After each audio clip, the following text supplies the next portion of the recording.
Ground and pound. Ground and pound.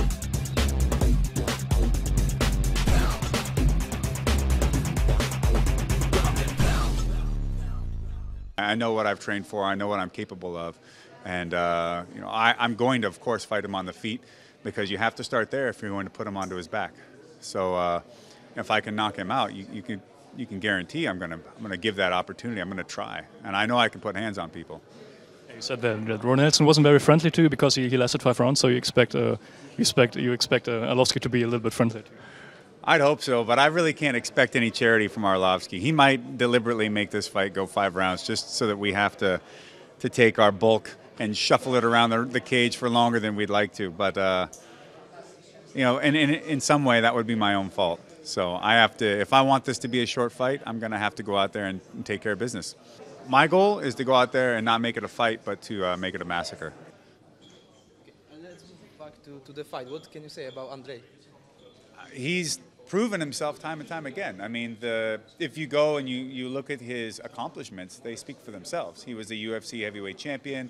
He's fought in several high-profile fights in various companies. He fought Fyodor. He's fought Tim Sylvia multiple times back in the day. The guy is clearly capable and competent. But right now, the only thing that I can really consider him as an enemy. The fight that's supposed to happen 7 years ago in Affliction, are you glad that finally you will square with Andrei? Absolutely. I'm glad to have this opportunity.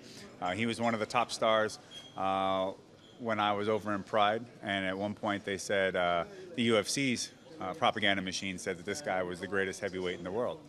Well, I mean, we saw him, he fought Fyodor, and he gave a really great performance, but he still lost. This would be the same thing, hey, he's fighting me. This is basically Pride versus UFC, and Pride's going to win. There is a new organization with Nobuyuki Sakakibara, Rising. They talked about a heavyweight Grand Prix. There are a lot of former foes of you in there. This year is the 10-year anniversary of the last big Pride Grand Prix where you were defeated by Krokop in the finale. I don't know, when does your contract end, and do you have any aspirations to return to Japan after your UFC career?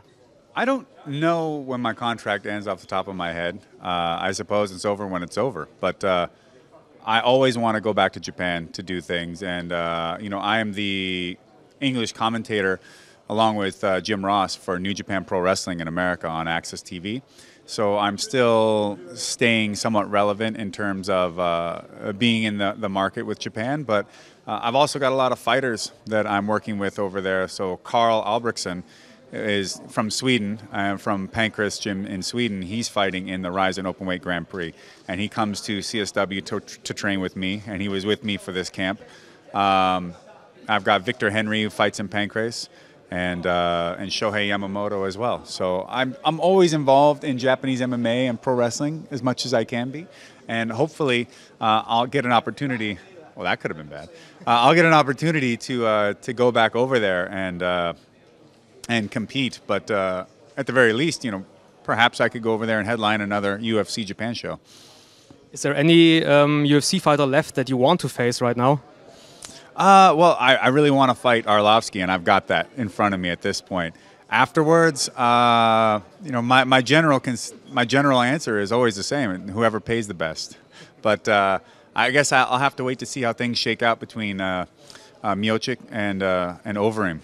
But Overeem would always be another guy high on that list because he's another older fighter who who knows how much longer he's going to be doing it, but also a very decorated, very talented fighter. I really wanted to fight Brock Lesnar, but it's not a consideration anytime soon. Thank you. Love the Zolom shoutout. Ground and pound.